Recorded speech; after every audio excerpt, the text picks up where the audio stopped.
ஒவ்வொருவரின் வாழ்க்கையும் பலவிதங்களில் வேறுபடுகிறது.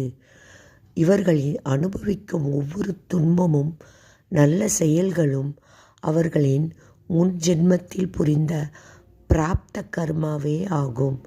இத்தகைய பிராப்த கர்மாவிலிருந்து எந்த உயிரும் தப்பிக்க இயலாது. இதை முழுவதுமாக அனுபவித்த பின்னரே அது நம்மை விட்டு விலகும். பிராப்த கர்மாவின் காரணமாகவே ஒருவர் செல்வந்தராகவும் மற்றொருவர் வறுமையிலும் வாழ்க்கையை கழித்து கொண்டிருக்கின்றனர்.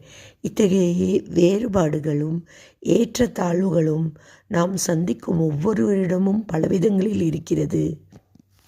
சிலர் ஏழையாகவும், சிலர் பணக்காரர்களாகவும், சிலர் கருத்தரிக்க முடியாமலும், சிலர் பல குழந்தைகளை பெற்றெடுத்தும், இவ்வாறாக பல ஏற்றத்தாழ்வுகளுடனும் இப்பூமியில் வாழ்கிறார்கள்.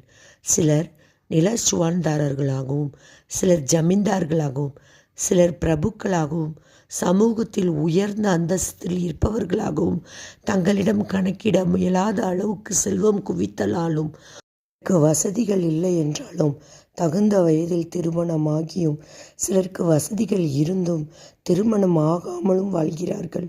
வேதனை அனுபவிப்பவர்களும் சிலர் அடுத்த வேளை உணவுக்கு வழியின்றி வறுமையில் வாடினாலும் நிறைய குழந்தைகளை பெற்று பாக்கியம் செய்தவர்களாகவும் இருப்பதற்கு இந்த பிராப்த கர்மாவே பாதிப்பே ஆகும்.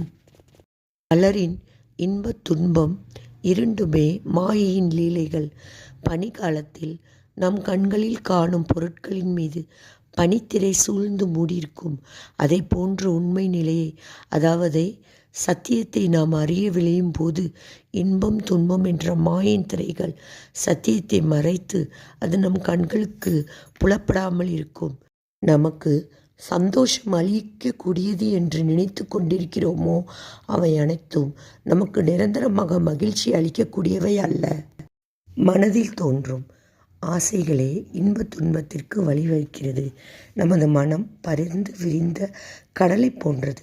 அதில் ஏற்படும் இன்பமும் துன்பமும் கடல் அலைகளை போன்றது.